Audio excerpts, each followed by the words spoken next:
That night began in a rush, and as often happens on hurried nights, fate decided to have fun at Isabella Moretti's expense. She was a promising architect, 28 years old, with a rising career, but the kind of woman who still felt the weight of having to prove her worth in every meeting room. The city was gripped by an endless storm, a thick, heavy rain that made the avenue signs tremble and taxis vanish under veils of water.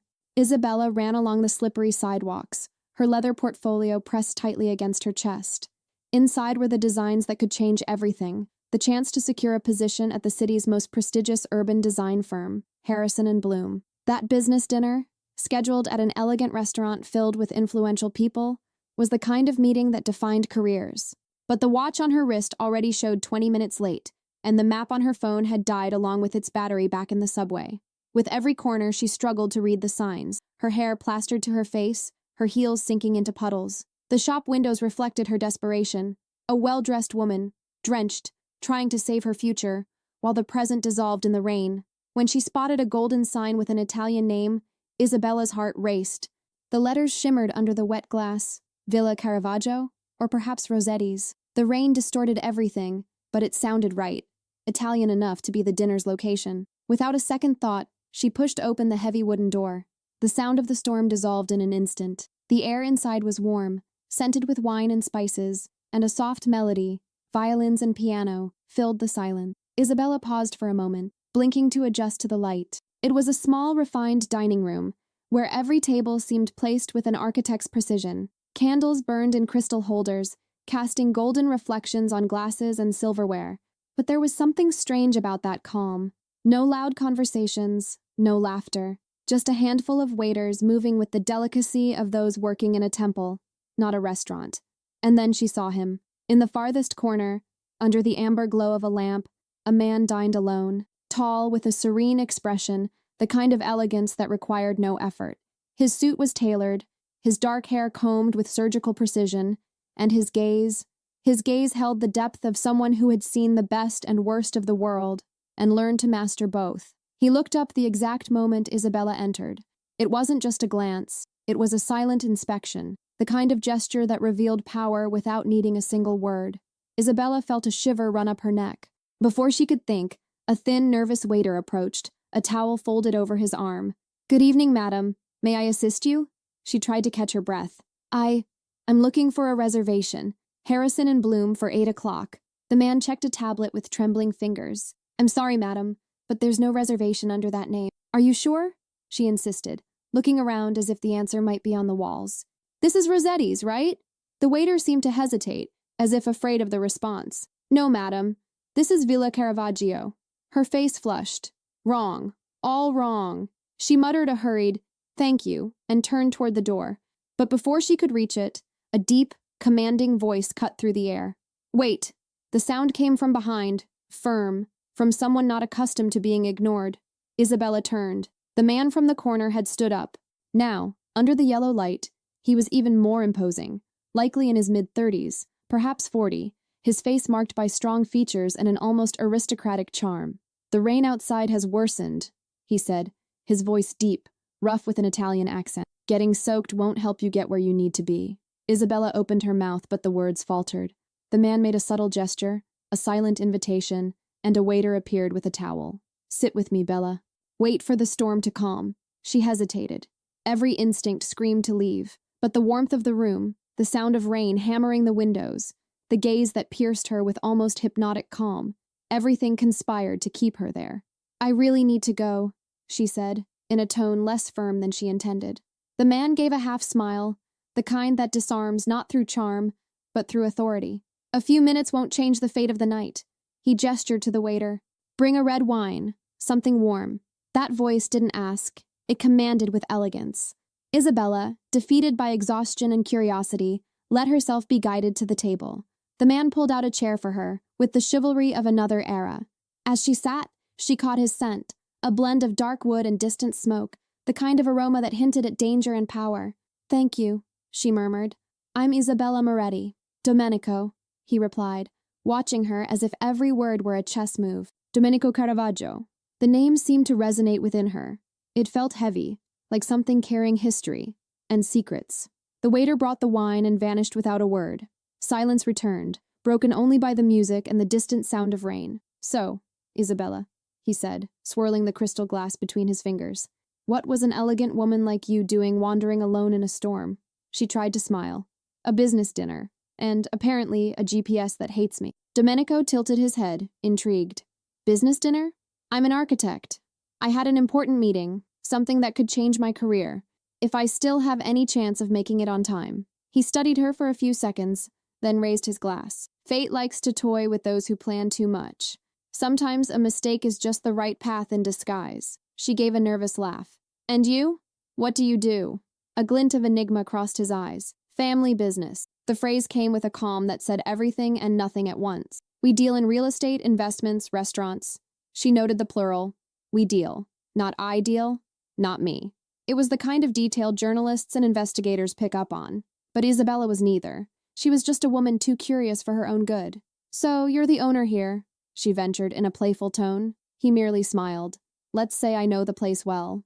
The way the waiters moved around him, discreet and attentive, confirmed everything. He wasn't just a regular. He was the center of gravity in that place. Isabella felt a chill in her stomach, not of fear, but of the strange awareness of being in the presence of someone who could alter the course of a life with a single gesture. The wine arrived, red, deep, expensive. She sipped it, and the flavor burned like a gentle fire, melting the cold lingering in her body. "You look better," Domenico said, observing her with something bordering on tenderness. "Sometimes the body needs warmth for the soul to relax." She looked away, embarrassed by how dangerously intimate those words felt. Outside, the storm seemed endless. The wind roared against the windows, and the distant rumble of thunder made the floor vibrate. Inside, time had stopped. And it was there, amid the scent of wine and the soft sound of rain, that Isabella realized something. As much as she wanted to leave, she couldn't. Something about that man, his posture, his silence, the way he looked at her without haste, made the entire world seem like a distraction. She didn't know it, but that would be the night her life changed forever. And it all began with a simple phrase from a man who never needed to repeat orders. "Sit with me, Bella." The waiter stepped away in silence, as if afraid to break the fragile enchantment forming between them. The sound of rain pounding the glass and the distant murmur of the city were the only reminders that the world outside still existed. Domenico watched Isabella like someone studying a work of art they hadn't yet decided to buy. There was something in his gaze, not immediate desire, but curiosity. The dangerous curiosity of someone accustomed to possessing what piqued their interest. She tucked her still damp hair behind her ear, trying to seem calm, though every cell in her body screamed that this situation was far from ordinary. "Do you often invite strangers to dine with you?" she asked, attempting to break the silence. Domenico smiled, a small, controlled smile. "Only when fate is so insistent as to push them into my restaurant." "So fate is your accomplice. Fate, Bella, is the only partner that has never betrayed me." The phrase hung in the air like a silent toast to inevitability. Isabella didn't respond. She merely swirled the wineglass between her fingers, watching the dark liquid's reflections dance under the candlelight. The waiter returned with a tray of appetizers: perfect bruschetta, slices of prosciutto, aromatic cheeses, and warm bread. She hadn't ordered anything, but Domenico merely waved with natural ease, as if everything were under his command. "No need to worry," he said. "The chef insists on preparing something whenever there's a beautiful woman in the house." Isabella gave a faint smile, unsure if it was a compliment or a way of saying that nothing happened there without his approval. "You really are the owner here, aren't you?" she teased, trying to coax a confession. He propped his chin on his hand, watching her as if deciding how much sincerity he could allow himself. "Let's say this place carries my name, but the name, my dear, is just a facade. What truly matters is the respect that upholds it." She frowned, intrigued. "That sounds more like a life philosophy than an answer. Perhaps because sometimes the two are the same." There was something in his voice, a mix of melancholy and pride, that made everything sound deeper than it should. Isabella realized this was no ordinary man. He was the kind with stories written in his eyes, but who rarely told them aloud. She leaned forward slightly, challenging him with her gaze. "And what's your story, Domenico?" "Mine?" he repeated, toying with his wineglass. "It's simple. I come from an old family with many traditions and few secrets. I grew up learning that power isn't something you conquer. It's something you maintain. And sometimes to maintain power, you have to get your hands dirty." The response was delivered with such serenity that it sounded poetic, yet ominous. Isabella fell silent for a moment, her pulse quickening. This wasn't casual conversation. It was a veiled invitation, a warning that the man before her lived in a world where every word carried weight. To lighten the mood, she picked up a bruschetta and bit into it, trying to seem natural. The flavor was intense, almost theatrical. Strong olive oil, fresh basil, sweet tomato. "It's delicious," she said, just to say something. "That pleases me," he replied. "I always believe the first dinner between two people says more about them than months of conversation." "That sounds like someone who's had many first dinners," Domenico laughed softly. "Or someone who's learned to recognize when something is different." His gaze held hers too long, and in that moment, Isabella felt something dangerous forming between them, not just attraction. It was the sensation of standing before an abyss and wanting to peer inside. "You're a mysterious man, Domenico Caravaggio. And you, a woman who shouldn't be here," he replied with sweetness. "Yet here you are. And that intrigues me." She looked away, nervous. "I only came in by mistake. Sometimes mistakes are fate's most elegant way of changing our plans." The conversation was interrupted by a thunderclap that shook the windows. The storm raged on, as if determined to trap them inside. Domenico glanced at the window, then at her. "No need to leave now. Stay a bit longer." She hesitated, but the comfort of the room and the warmth of the wine were winning over her urgency. The dinner that was meant to be her ticket to professional success was already a lost cause. Perhaps this night had other plans after all. "All right," she said finally, "but only until the rain stops." "A fair deal," he replied, raising his glass. "To the beauty of chance." Their glasses touched with a soft, almost intimate clink. In the minutes that followed, the conversation flowed with surprising ease. Isabella spoke about architecture, about how she dreamed of designing buildings that were more than concrete blocks. She wanted to create places that made people feel alive. Domenico listened with rare attention, the kind that dismantles any defense. Occasionally, he asked pointed, incisive questions, revealing genuine interest. "You speak with passion," he said. "That's rare.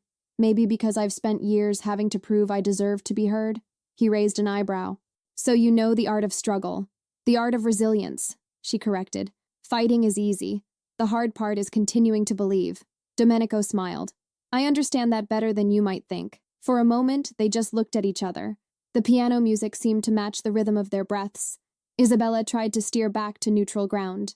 "And you, Domenico? What keeps you believing?" He leaned back in his chair, thoughtful. "Family, loyalty, and the idea that, no matter how corrupt the world seems, there's still beauty in things that endure." She studied him for a moment, intrigued. There was sincerity in his words, but also something unspoken, the kind of truth hidden behind pretty phrases. When the waiter brought a steaming plate of pasta and left it discreetly on the table, Isabella noticed again how the staff moved around him, cautious, almost reverent. None of them called him by name. None asked anything. A single glance from Domenico was enough for everything to happen. She felt a shiver. That kind of respect wasn't earned with tips. "Can I ask something?" she said, leaning forward. "Of course. Why do the people here seem afraid of you?"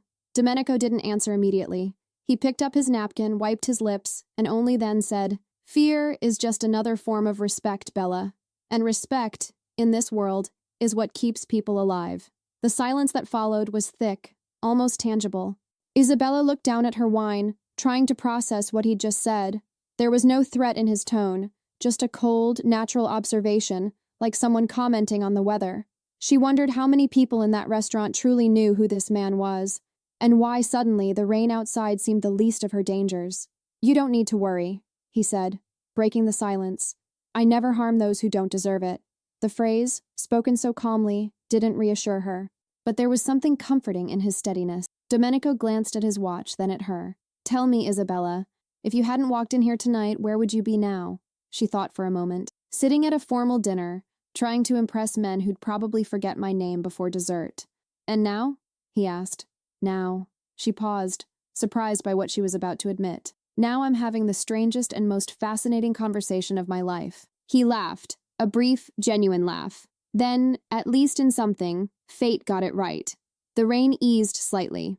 Isabella looked out the window and thought about leaving, but couldn't. Something held her there.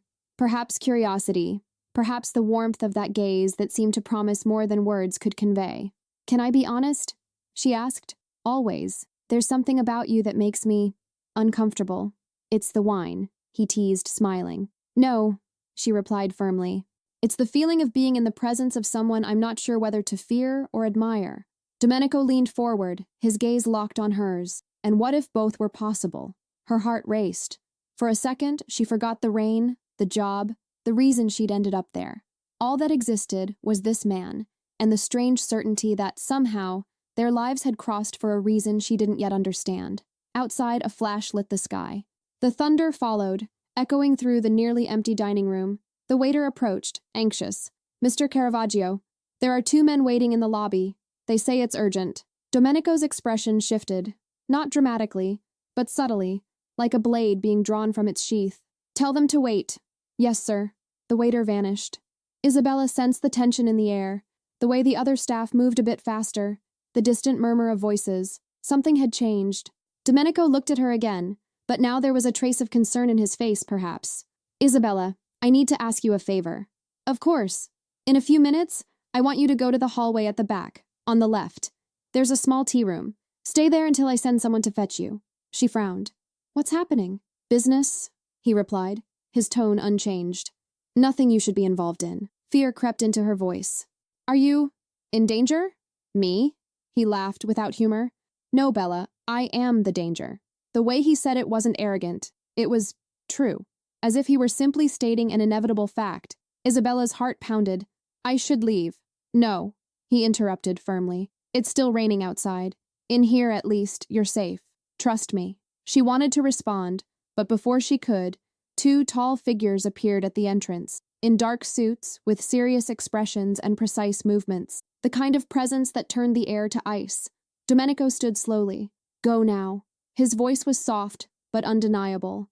Isabella rose, her legs trembling. She took a few steps toward the hallway, not looking back. But when she heard the first words in Italian, rapid, sharp, she knew something serious was about to happen. The voices grew louder, then silent, followed by a sharp sound like glass breaking. Isabella quickened her pace, her heart racing. She opened the tea room door and closed it behind her.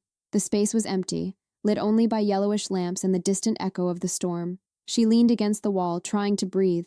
Everything in her screamed to run, but something in Domenico's voice, that dangerous calm, held her back. Outside, the sound of footsteps. Then another muffled noise, and the sound of a chair being dragged. Isabella closed her eyes. For the first time that night, she realized the chance that led her to that restaurant might not have been as innocent as it seemed. And yet, part of her knew, it was already too late to escape. The antique clock on the wall ticked each second like a punishment. Isabella stood still, her back pressed against the cold wall, trying to control her breathing. Outside, the world dissolved into muffled sounds. Footsteps, murmurs in another language, something like a glass shattering, then silence. She closed her eyes and heard her own heart beating so loudly it seemed to echo in her chest. Each beat was a cruel reminder that she shouldn't be there, that this innocent dinner had turned into something she didn't understand. Suddenly, a voice cut through the silence. It wasn't loud, but it carried an authority that pierced the walls. It was Domenico. He spoke in Italian, the words quick, firm, laced with tense calm. Another man replied, his tone harsher, impatient, as if challenging something he shouldn't. Isabella approached the door and pressed her ear against it. The sound was muffled, but the tension was palpable, like electricity about to snap. A glass fell, perhaps a chair, and the metallic sound that followed made her stomach churn. She stepped back, her hands trembling. Instinct screamed to flee, but her body refused to obey. Fear had weight, had scent, had presence. Minutes dragged on, then silence. A silence so absolute it felt wrong. Isabella tried to breathe deeply, but the air seemed too thick, and when the doorknob finally turned, the soft sound was like a thunderclap. The door opened slowly. Domenico was there. He looked the same, impeccable suit, steady gaze, but something was different. His shirt collar was slightly askew, and a small cut marked the side of his face. A trickle of blood ran down to his jaw and disappeared under the fabric. "You can come out now, Bella," he said, his voice low, controlled, as if nothing had happened. Isabella took a hesitant step. What? What was that?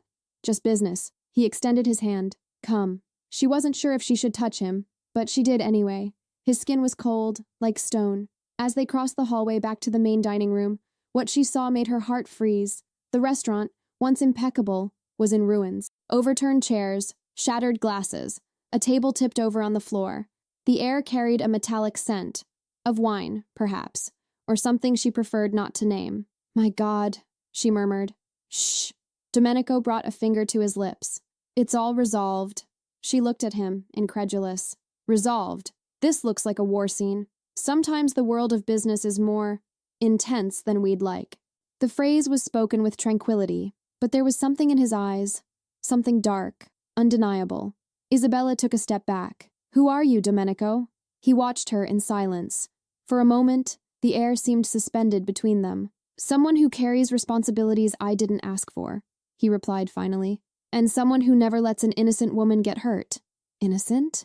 She repeated, her voice breaking. You think that justifies what just happened here? I don't need to justify, he said, and the calm of his response was more frightening than any shout. I need to protect what's mine. She swallowed hard, feeling the weight of those words. There was no threat in them, but a conviction born of years of power and silence. You should go home, he continued, softening his tone. It's late, and this night has shown you enough of my world. Isabella hesitated. Part of her wanted to run, never look back, but another part, the part still echoing his gaze, wanted answers. And what happens if I tell someone what I saw? She asked, her voice almost a whisper. Domenico stepped closer. The distance between them vanished in seconds. Then someone would hear a story no one would believe, he replied calmly. And perhaps I'd have to worry about your safety. And I don't want that, Bella. Her stomach dropped. Are you threatening me? I'm protecting you. He gently lifted her chin. Sometimes the two look the same. Isabella's eyes filled with tears, not from fear, but from confusion. Domenico released her and stepped back. I'll have someone take you home. No need, she replied quickly. I'll call a car. No, he said calmly, and in that no was an impenetrable wall. I insist. Before she could argue, a man appeared at the entrance, wearing a black suit, his expression neutral. Domenico merely gestured, and the man understood. Enrico will take you. He's trustworthy. She followed him to the door, but before leaving, she looked back. Domenico stood exactly where she'd first seen him, in the middle of the ruined dining room, the yellow light reflecting off the broken glasses around him. He looked like a Renaissance painting of a sorrowful king. Outside, the cold night air hit her like a brutal awakening. The rain had eased, reduced to a whisper. A black car waited by the curb. On the way to her apartment, the silence inside the vehicle was as heavy as the one at Villa Caravaggio after the chaos. The driver, Enrico, kept his eyes fixed on the road, impassive. No words, no glances. Just the steady hum of the engine and Isabella's thoughts spinning out of control. When the car stopped in front of her building, she thanked him softly. Good night, miss, the man said, without turning his face. Isabella climbed the stairs 2 at a time. Only when she locked her apartment door and leaned against it did she allow herself to breathe properly. The living room seemed smaller, stifling. The walls echoed the past few hours as if guarding a secret she couldn't share. She kicked off her shoes, sat on the floor, and started to laugh. A nervous, trembling laugh that soon dissolved into tears. What have I done? She murmured to herself. But the answer wouldn't come that night. The following days passed as if the world had lost its color. Isabella tried to stick to her routine, work, answer calls, but everything felt distant. Sometimes, while walking through the city, she thought she saw men in suits watching her from a corner. Other times, she convinced herself it was just paranoia. The phone rang, and she hesitated to answer, fearing that deep, Italian-accented voice. But he didn't call. No messages, no sign. And, paradoxically, that was what disturbed her most, the void of his absence. In the silent nights, lying in bed, she remembered the sound of wine pouring into the glass, the way he said, Bella, as if the word carried weight, the gaze that seemed to read what she didn't say. He wasn't just dangerous, he was irresistible. Isabella hated admitting it, but there was something fascinating about Domenico Caravaggio. He was the kind of man who lived between two worlds, order and chaos, and made any woman wonder what lay behind that perfect calm. But no matter how hard she tried to push the memories away, the image of that night stayed vivid. The cut on his face, the ruined dining room, the silence after the confrontation. She caught herself wondering, how many times had something like that happened? How many times had he needed to resolve business, while others dined innocently in the next room? And why, even knowing this, couldn't she simply hate him? On Thursday, the intercom buzzed. Miss Moretti? It was the doorman's voice. There's a woman here for you. Who is it? She says she's from Mr. Caravaggio. Her blood ran cold. Send her up. Minutes later, a woman appeared at the door. Tall, elegant, the kind of beauty that carried danger disguised as charm. She wore a dark overcoat and held an envelope. Good evening, Miss Moretti. I'm Lydia. I work with Mr. Caravaggio. He asked me to deliver this to you personally. Isabella hesitated before taking it. What is it? He prefers you find out for yourself. The woman's smile was polite, but there was something cold in her eyes. As soon as Lydia left, Isabella opened the envelope. Inside was a single, perfectly folded sheet. It was architectural blueprints. She spread them across the table. The project was grand. A community center, shops, green spaces, residential areas. It was everything she'd ever dreamed of creating, a place that blended beauty and purpose. But the logo in the corner stopped her heart. Caravaggio Group Investments. Attached to the plans was a handwritten note. For someone who sees beauty where others see only concrete. D. Isabella stared at the note for long minutes. Part of her wanted to tear it up. Another part, the ambitious, hungry, idealistic part, knew this project was the kind of opportunity that came once in a lifetime. But at what cost? She looked at the windows, wondering if someone was watching her from out there. What do you want from me, Domenico Caravaggio? She whispered. The answer, she knew, would come soon. And it might be the answer that changed everything. Again. That night, Isabella dreamed. She dreamed of Villa Caravaggio intact, filled with light, music, and laughter. Domenico was there, standing, pouring wine, his green eyes fixed on her. When she tried to approach, the room began to crumble. First the walls, then the floor. He extended his hand, but before she could reach him, the world fell silent. She woke with her heart racing. And somehow, she knew that dream wasn't just a memory. It was a warning. The next morning, the phone rang. She answered. Isabella Moretti? It was a formal female voice. I'm calling from Mr. Caravaggio's office. He requests your presence tomorrow night at 9 at Villa Caravaggio. For what? To discuss the project you received. I haven't accepted anything. He believes you will. The call ended. Isabella stood still, phone in hand, listening to the sound of her own heart. She knew she should ignore it. The right thing would be to refuse, delete the number, pretend none of it had happened, but she also knew she wouldn't. Some doors, once opened, never close again, and Domenico Caravaggio's was wide open. The clock read 8:45 when Isabella stepped out of the taxi. The night was cold, and the street in front of Villa Caravaggio seemed different from the one she'd wandered into days before. No sound of rain, no shimmer of puddles reflecting car lights. Just the calculated silence of a place where nothing happened by chance. She stood for a few seconds, staring at the restaurant's facade. The glowing windows radiated a warm golden light, almost inviting, but there was something in the air that commanded respect, a sense that this wasn't just a restaurant, but the heart of an empire. The doorman recognized her without a word. Good evening, Miss Moretti. Mr. Caravaggio is expecting you. Those words sounded like a verdict. The man opened the door, and Isabella stepped inside. The dining room seemed transformed. No wreckage, no trace of the violent night she'd witnessed. Everything had been restored to perfection. Candles burned again, soft music filled the air, and the waiters moved in silent choreography. No curious glances, no suspicious gestures. It was as if nothing had happened. But she knew. Deep down, she felt those walls held secrets that would never be spoken aloud. Miss Moretti. The familiar voice echoed behind her. She turned. Domenico stood in the same corner where she'd first seen him. Impeccable, his light gray suit tailored to his frame, his gaze serene as if time obeyed his command. I'm glad you came, he said. Isabella kept her tone guarded. I wasn't sure if I should. The fact that you're here already answers that. He approached, and for a moment, she caught that subtle, woody scent again, like an invisible signature. Come, he said. We've reserved a quieter room. They crossed the main dining room, and a waiter discreetly opened a side door leading to a smaller room with dark wood-paneled walls and heavy curtains. A single table, 2 glasses, an open bottle of wine. The space exuded exclusivity and intimacy. When they were alone, Domenico poured the wine without a word. Then he sat across from her, resting his forearms on the table. I assume you've reviewed the project. I have. And it's magnificent. I'm glad you think so. A faint smile. The land is mine. I want to build something that benefits the community, and I want you to be the architect in charge. Isabella took a deep breath. Why me?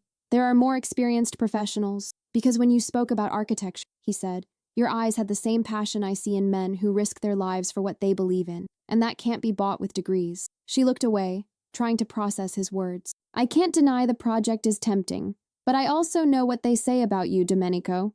And what do they say?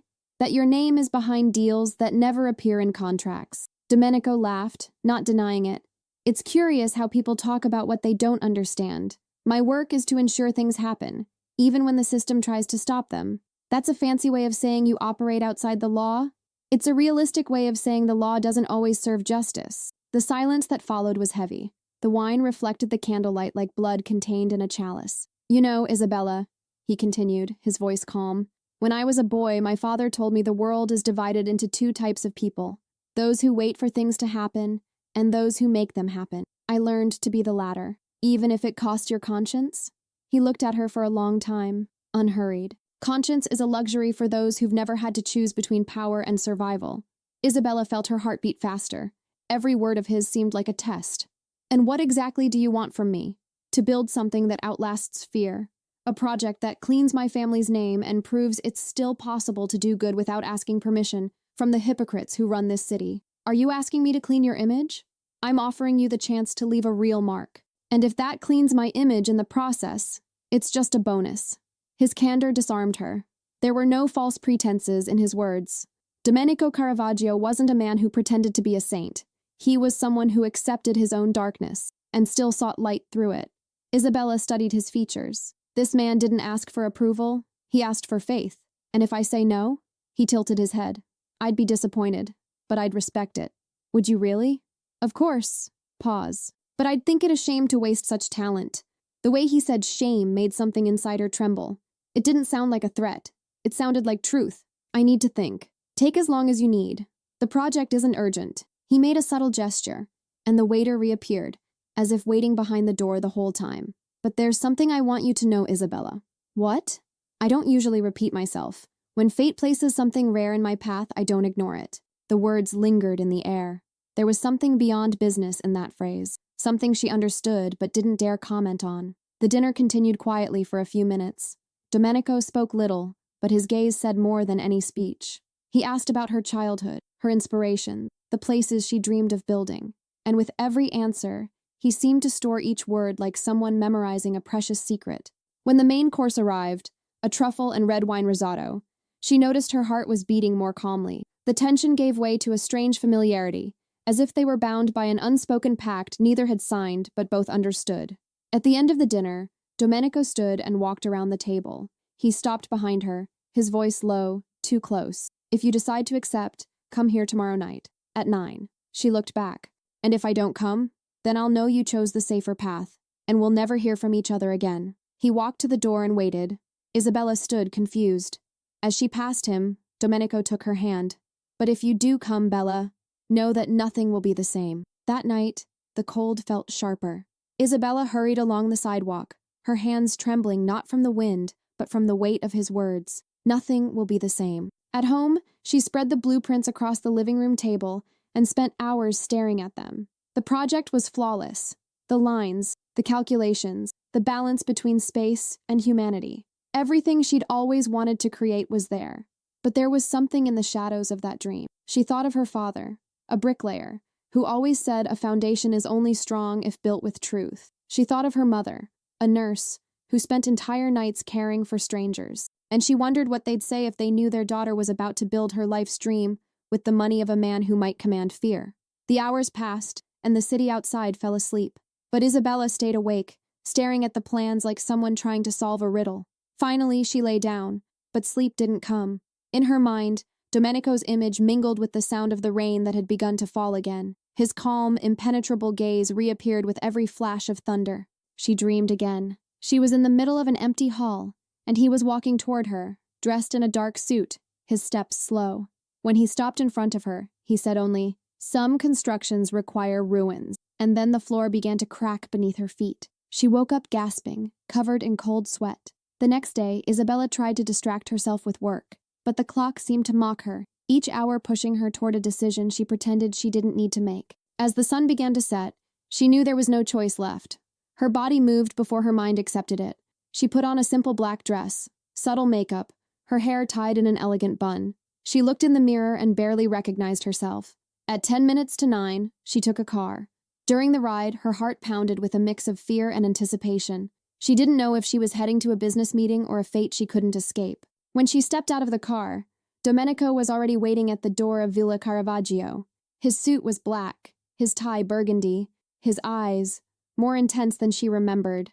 I knew you'd come, he said. And why so certain? Because some people are drawn to order, others to chaos. You're both. She tried to hide the impact of his words. Maybe I just came to say goodbye. Then come in and do it over a good wine. The room was the same as the night before. Only the flowers had changed. Fresh white lilies, fragrant. Domenico poured the wine again, and the ritual repeated as if time hadn't moved forward. But there was a different tension in the air. Before I agree to anything, I want to set conditions, Isabella said, surprising him. I'm listening. Total control over the project. No budget diversions, no interference. Done. All workers with fair wages and proper contracts. Agreed. And 20% of the housing reserved for low-income families. He studied her, a faint smile curving his lips. You have a heart that would make a terrible lawyer but an excellent architect. Deal. Isabella fell silent, surprised by the ease of his response. I thought you'd try to negotiate. Not with you. When someone speaks with that conviction, the best thing is to listen. She nodded, unsure if she felt relief or danger. And what do you expect in return? She asked. Domenico leaned in, drawing closer slowly. Only that you build something that carries my name and yours. The words sounded simple but heavy with something greater. A promise or a warning. He leaned back and raised his glass. To the start of a partnership. She clinked her glass against his. The sound of crystal was clear, sharp, like a pact being sealed. And in that moment, Isabella knew that what was beginning wasn't just a project. It was a story that would change everything. The months that followed turned into a blur of dusty days, endless meetings, and sleepless nights hunched over blueprints, models, and calculations. The land purchased by Domenico was in one of the city's forgotten zones. Streets lined with abandoned warehouses, barred windows, the smell of rust and sea air. But in Isabella's hands, that place began to take on the outlines of hope. The first foundations soon rose. Men in hard hats walked under the sun, the Caravaggio Group logo stamped on their uniforms. Trucks came and went, and the metallic clatter of tools mingled with the distant echo of bells from a nearby church. Isabella spent hours overseeing every detail. Sometimes, lifting her gaze from a drawing, she'd see Domenico standing a few meters away, impeccable in his suit despite the dust. He watched in silence, hands in his pockets, with the calm expression of someone used to commanding without raising his voice. Are you satisfied? She asked one morning, noticing his gaze fixed on the unfinished building. Not yet, he replied, eyes still on the structure. But I can already see what you see. And what do I see? A dream trying to be born. The sincerity of his words caught her off guard. Domenico was the kind of man who used words like weapons, direct, measured, precise. But when he spoke to her, he seemed to lower his defenses, and that precisely made Isabella feel increasingly vulnerable. As the construction grew, so did their intimacy. It started with quick lunches to discuss deadlines. Then came prolonged dinners, glasses of wine, laughter that stretched into the night. One evening, while reviewing documents in Domenico's glass-walled office, he asked, "Why do you insist so much on details no one notices?" "Because it's the details that make something eternal." "And do you believe in eternity?" She thought before answering. "I believe some things deserve to last. The rest is just noise." Domenico fell silent. Then he walked to the window and looked out at the city. "I, too, once wanted to build something that would last. But I learned that time destroys everything, except what's protected with blood or loyalty. And with love," Isabella ventured. He turned to her. "Love is the only thing that convinces us to try again." That phrase lingered in her mind for days. The project progressed at an astonishing pace. Permits appeared as if by magic, bureaucracies dissolved, suppliers worked through the night. Isabella noticed that where Caravaggio's money and name were involved, doors opened without questions. One day, she found her chief engineer at the site, staring at the horizon with a nervous expression. "Is something wrong?" she asked. The man hesitated. "Not with me, miss, but some deliveries don't go through accounting. There are trucks arriving at night, unregistered." Isabella's stomach tightened. "Have you spoken to Mr. Caravaggio?" "I did. He told me not to worry." She nodded, trying to mask her unease. That night, she couldn't sleep. The sound of tires on the street, a car stopping outside her building, footsteps, silence. She went to the window. Nothing, just her own reflection and the growing echo of doubt within her. The next day, Domenico appeared at the site, smiling as if nothing had happened. "Everything going well?" "It is," she replied curtly. "And you?" "Fine." He noticed her tone and stepped closer. "Something's bothering you." "Just curiosity," Isabella said. "Where does the money for all this come from?"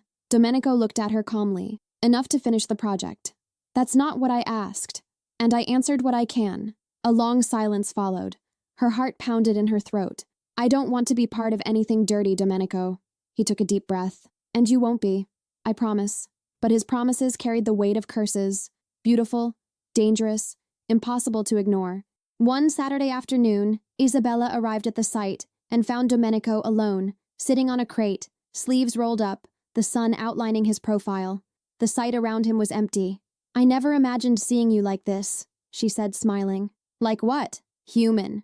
He laughed. Maybe you're the only one who still thinks there's something human in me. Isabella stepped closer. You talk as if you've condemned yourself. Maybe I have. He picked up a handful of dirt and let it slip through his fingers. When you're born a Caravaggio, your fate is written before your first cry. She crouched beside him. Every fate can be rewritten. Not all. Yours can. He looked at her, and in that moment, time seemed to stop. The dust suspended in the air, the distant sound of a drill, the heat rising from the ground, all faded. Domenico brought his hand to her face, and Isabella didn't pull away. The kiss was inevitable, slow, restrained, full of the weight of everything they both knew was forbidden. When they parted, she kept her eyes closed for a moment, as if trying to hold the moment within her. This shouldn't have happened. Maybe not, he said. But it did. After that day, nothing was the same. Professional meetings became excuses to see him. Late-night discussions stretched until dawn, and when they were together, the world seemed to fall silent. But passion has its price. The more Isabella fell for him, the more she noticed the signs of his darker world. Unknown men in black cars. Phone calls cut short when she entered the room. A locked folder in the safe he never spoke of. One early morning, she woke alone in Domenico's apartment. The clock read 3 a.m. His side of the bed was still warm, but he was gone. She got up and heard voices from downstairs. She descended the stairs slowly. The office doors were slightly ajar. No more blood, his voice said, firm, low. Enough. But they crossed the line, another voice replied. Unfamiliar, aggressive. If we don't act, they'll think we've forgotten how to command respect. Silence. Then Domenico again. Respect is also earned by sparing when everyone expects vengeance. Isabella retreated before they noticed her. She climbed the stairs and returned to the bedroom. She lay down, but sleep never came. For the first time, she realized she loved a man fighting his own abyss. In the weeks that followed, the Caravaggio Community Center took shape. The first completed blocks cast shadows over neighboring houses. Journalists began talking about the project, innovative initiative, urban renewal, example of philanthropy. Isabella was photographed beside Domenico at events, dinners, official visits. He never spoke publicly about his past, limiting himself to saying he wanted to give something back to the city. But there were eyes watching. There always are. One night, as she left a meeting with investors, a man intercepted her in the parking lot. Tall, dark coat, hoarse voice. A piece of advice, Miss Moretti. She froze. Who are you? Someone who's seen too many good people swallowed by bad causes. What are you talking about? Mr. Caravaggio isn't the man you think you know. And when you realize it, it might be too late. Before she could respond, the man vanished into the darkness. Fear crept back like an old ghost. That night, Isabella sought Domenico in his office. He was hunched over city maps. Is there something you need to tell me? She asked. There's always something, Bella, but not everything is safe to share. Then it's true. There are too many secrets in this project. There are secrets in everything worth protecting. And who protects you? He looked up. Now? You. She didn't know what to say. One morning, an accident shook the site. A crane collapsed, destroying part of the newly built structure. 2 workers were injured. The police arrived, as did reporters. Isabella rushed to the site and found Domenico already there, speaking with officials. His face was pure restraint, but his eyes betrayed something beyond concern. Rage. What happened? She asked. They said it was mechanical failure, but I don't believe in coincidences. Days later, she learned the supplier company had been replaced without explanation, and the accident, mysteriously, vanished from the headlines. Silence enveloped them again. As the building neared completion, their love grew more intense and more dangerous. There were nights when Domenico seemed distant, consumed by thoughts he wouldn't share. Others, he'd come to her and hold her as if seeking shelter in a place he still believed was pure. You change me, Bella, he whispered once, his voice hoarse, tired. With you, I remember the man I wanted to be before I learned to command. She held him without responding, but she knew his world didn't forgive change. An empire like Domenico Caravaggio's didn't survive on feelings. It survived on fear, and fear sooner or later would demand its price. One afternoon, while reviewing reports, Isabella received an unexpected visitor.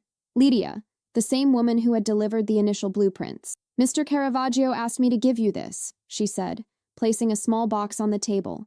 Inside was an Italian-designed pen, engraved with the initials D and I. "It's beautiful," Isabella murmured. "He said every architect needs a tool that reminds them who's by their side." "And why do I feel there's more to it?" Lydia smiled.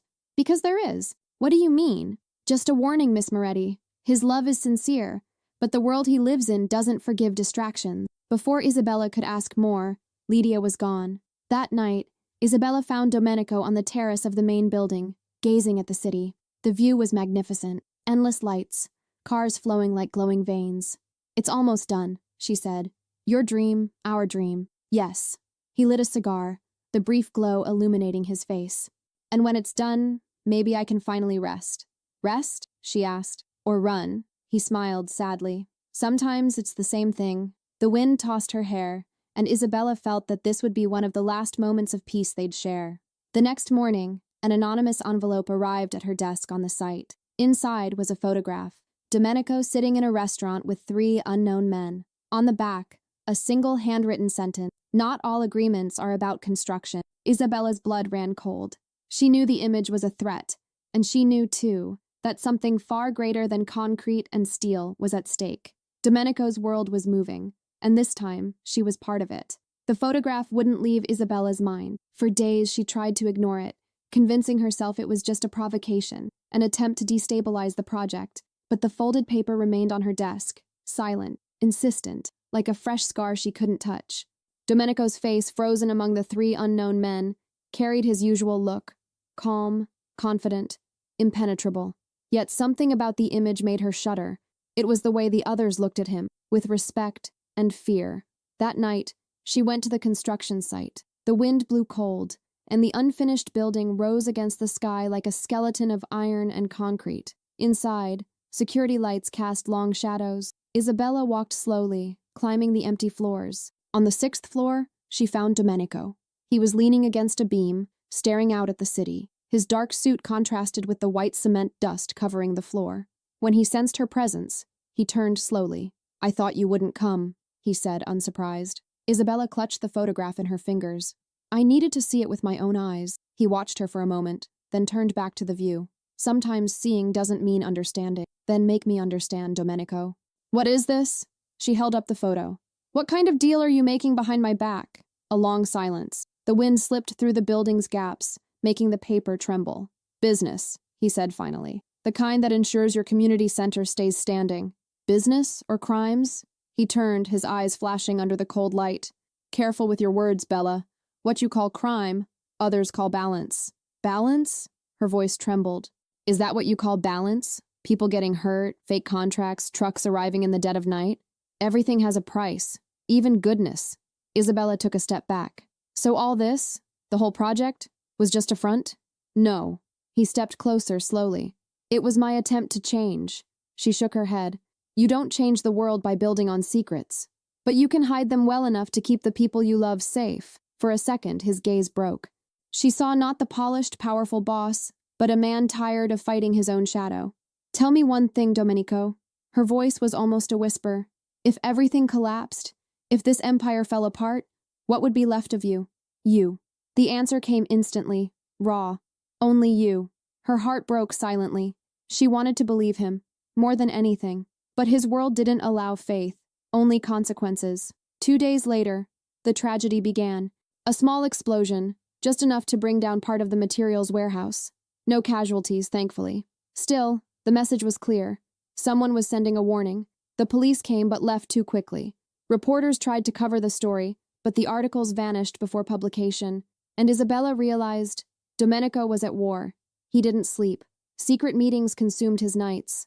Armed men patrolled discreetly around the site, yet he never failed to appear before her with the same calm smile. One night, she confronted him in his office. "You're hiding what's happening. I'm protecting you." "I didn't ask for protection. I asked for the truth." He ran a hand through his hair, exasperated. "The truth is ugly, Bella, and I'd rather you hate me for lying than lose me for showing what's really out there. I've already lost you, Domenico. She spoke softly. The moment I realized I don't know who you are anymore. He stepped closer, but she backed away. I love you, Isabella. And that's the truest thing in me. She took a deep breath. Love doesn't fix what fear destroys. She left before he could respond. The next morning, the site was too quiet. No hammers, no cranes, no voices. Lydia met her at the entrance. Mr. Caravaggio won't be here today. Why? He asked you not to worry. Isabella understood. Domenico had vanished. The hours dragged until dusk, when a black car stopped at the gate. Enrico, the driver, stepped out and opened the door for her. Mr. Caravaggio wants to see you. Where? At the top of the building. She hesitated, but she went. The sun was setting behind the buildings, painting the sky orange and gray.